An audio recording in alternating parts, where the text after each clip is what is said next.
E amigos, esse é o motor Fire Economy do Palio Celebration, tá? E acabei de vir do mecânico. Tem um barulho que me incomoda, acredito que incomoda vários proprietários do veículo com esse motor Fire, que faz um barulho chato quando a gente vai pegar uma ladeira, quando a gente reduz a marcha para passar numa lombada, enfim, faz um barulho de ferro batendo com ferro.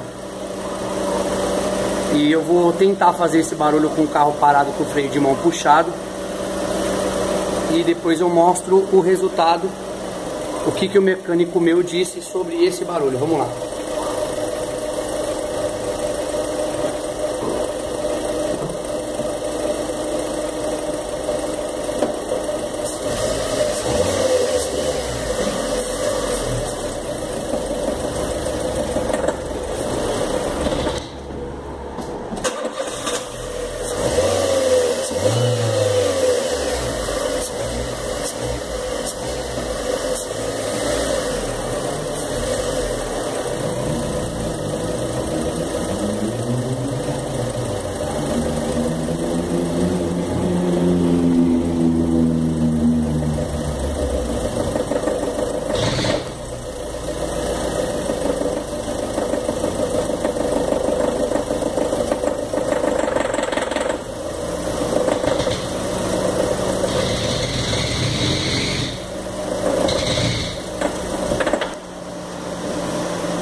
Bom, foi exatamente esse barulho antes do carro morrer que incomoda tanto a mim, que imaginei que fosse um baita de um problemão de ferro com ferro, enfim, imaginei que fosse problemas de motor, e como meu carro é 2013, imaginei que ia ter logo problema com ele.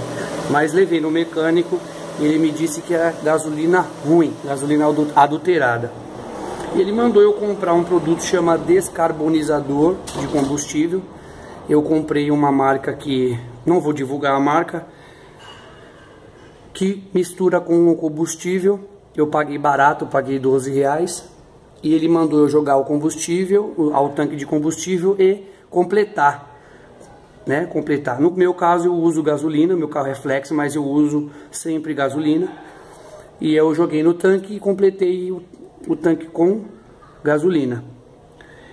Como eu acabei de fazer isso, não sei se ainda, né, como vai dar o resultado. Quando der o resultado, eu volto a postar o vídeo, ou escrevo aí na descrição do vídeo qual foi o resultado, se melhorou ou se não melhorou, tá bom? Então, para vocês que tem Palio, que tá com esse barulho chato no motor, descarbonizador de combustível, tá?